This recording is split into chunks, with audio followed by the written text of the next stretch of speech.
Hello students. आज हम आपकी जो इंग्लिश एनसीईआरटी की बुक है जो सेकंड चैप्टर था, जिसकी हमने लास्ट वीडियो में रीडिंग की थी, और आज हम उस चैप्टर से रिलेटेड जो भी क्वेश्चन आंसर्स हैं आज हम उसकी स्टडी करेंगे। ओके, तो आप सभी लोग अपनी अपनी बुक्स निकाल लीजिए। चैप्टर 2 ब्रिंगिंग अप करी, इस चैप्टर के रिलेटेड जो भी क्वेश्चन आंसर हैं हम उसकी स्टडी करते हैं।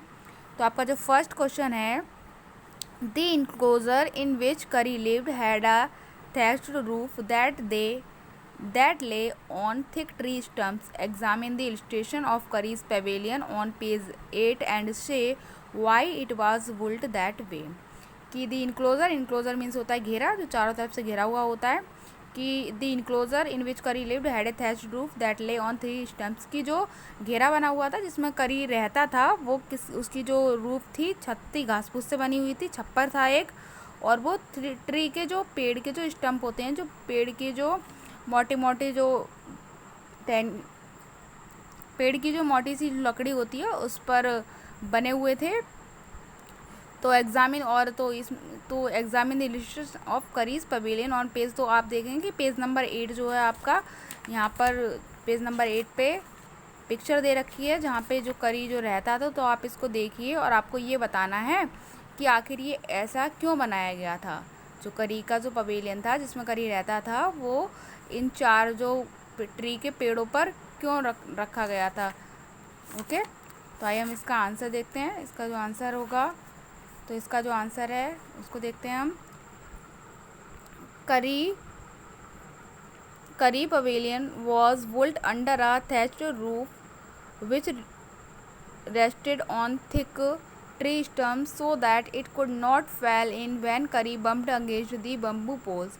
कि जो करी का पवेलियन था, जो करी वाज वो बना हुआ था, किससे बना हुआ था, घास फूस से बना हुआ था, विच जो किस पे टिका हुआ था, ट्री के स्टम्प पे टिका हुआ था। वो इसलिए टिका हुआ था क्योंकि जब जो करी जो था, कभी जो ट्री के स्टम्प्स थे, जो बम्बू लगे हुए थे, जो पोल्स बने हुए थे, अगर उनको कभी हिट भी करता तो वो ना गिरें, जब इधर उधर घूमे और गलती से भी वो करी जो है उससे टकरा जाए तो वो बम्बू जो पोल्स हैं वो नीचे ना गिरें। इसलिए वो जो पोल्स बनाए गए थे वो ट्री के मोटे मोटे स्टम्प से बनाए गए थे। ओके, नेक्स्ट देखते हैं हम। सेकंड क्वेश्चन है आपका, डिड करी enjoy his morning bath in the river, give a reason for your answer. क्या जो करी था वो नदी में जो मॉर्निंग की बात होती थी, सुबह सुबह नहाता था, तो उसको इन्जॉय करता था, और अगर वो करता था तो इसके लिए आपको रीज़न बताना है, आंसर देना है कि कैसे कह सकते हो आप कि वो करता था। तो आइए इसका हम आंसर देखेंगे। यस, करी enjoyed his morning bath in the river, कि हाँ जो करी था वो सुबह की जो बात होता था, सुबह जब नहाने जाता था रिवर में तो इन्जॉय करता था, मस्ती करता था। He would lie down on the sand bank, और वो वहाँ पे जो सैंड थी, जो मिट्टी थी किनारे पर, वहाँ पर लेट जाया करता था।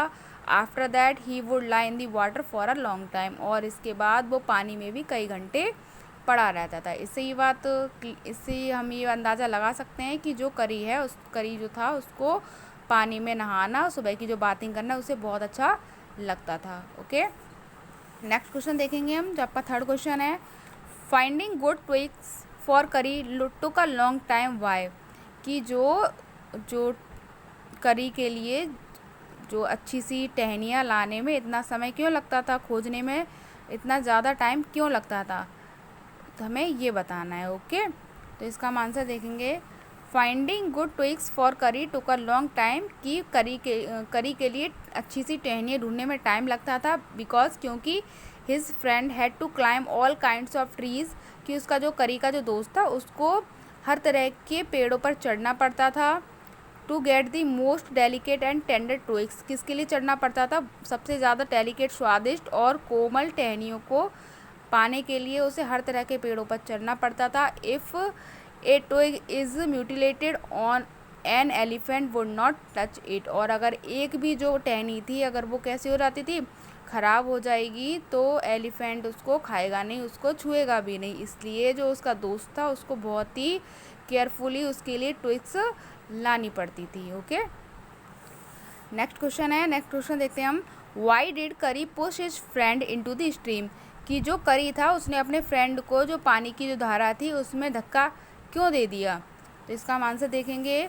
करी pushed his friend into the stream, कि करी जो है उसने अपने फ्रेंड को जो पानी की जो धारा थी पानी में धक्का दे दिया, बिकॉज क्योंकि a boy was lying flat on the bottom of the river and he wanted to save him with the help of his friend. उसने पानी की धारा में अपने फ्रेंड को धक्का दे दिया क्योंकि एक जो लड़का था वो वो जो नदी का जो तल था, नदी के जो नीचे डूब रहा था उसमें उसके यहाँ पर एक लड़का पड़ा हुआ था और करी जो था उसको बचाना चाहता था और उसको बचाने के लिए उसे अपने फ्रेंड की हेल्प की ज़रूरत थी, इसीलिए क्या किया था उसने अपने फ्रेंड को पानी में धक्का दे दिया था। ओके, नेक्स्ट क्वेश्चन देखते हैं, question number 5। Kari was like a baby, what are the main points of comparison, कि करी जो था वो एक बेबी के समान था, इसमें क्या मेन पॉइंट है जिससे हम उसका कंपैरिजन कर सकते हैं कि वो एक बेबी के समान था।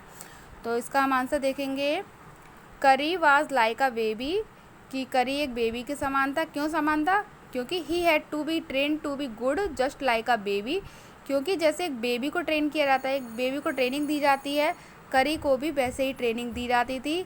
And if it was not told when it was naughty it was up to more mischievous, और अगर उसको ये नहीं बताया जा सकता कि उसने क्या गलती की है तो वो और ज़्यादा शरारती हो जाता है।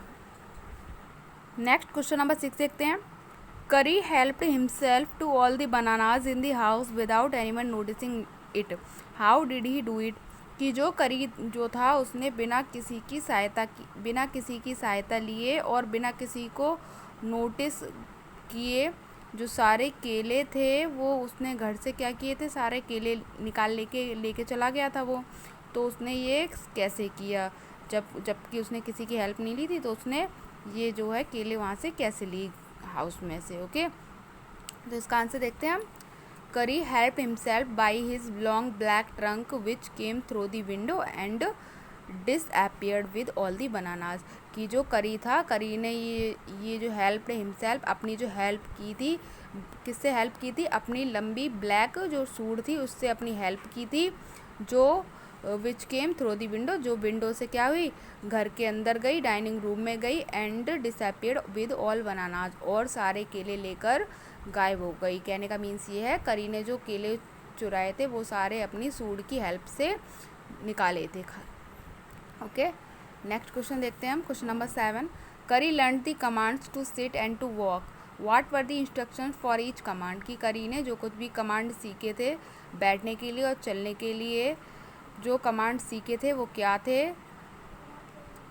ईच कमांड, जो बैठने के लिए क्या कमांड था और चलने के लिए क्या कमांड था, ये बताना है हमें। ओके, तो इसका आंसर हम देखेंगे, the word dhat was the command to sit down and mali was to walk, जो वर्ड था धत, ये जो कमांड जब दिया जाता था तो जो करी था वो बैठ जाया करता था, and mali was two week, और जो मली जो कमांड था अगर जब करी से ये बोला जाता था तो करी चलने लगता था। ओके, नेक्स्ट क्वेश्चन देखेंगे हम, what is the master call, why is it the most important signal for an elephant to learn, कि मास्टर कॉल क्या थी और ये किसी भी एलिफेंट को सिखाना क्यों ज़रूरी था, ये बताना है इसमें। ओके, तो इसका हम आंसर देखते हैं, the master call is a strange hissing howling sound just like a snake and a tiger, कि जो मास्टर कॉल होती थी वो एक अजीब सी आवाज़ होती थी, अजीब सी फुसफुसाने की आवाज़ और एक डरावनी सी आवाज़ थी जो जस्ट लाइक अ स्नैक इसकी तरह होती थी, कि जैसे कि एक टाइगर और जो टाइगर जब आपस में लड़ते हैं तो एक ऐसी आवाज़ थी।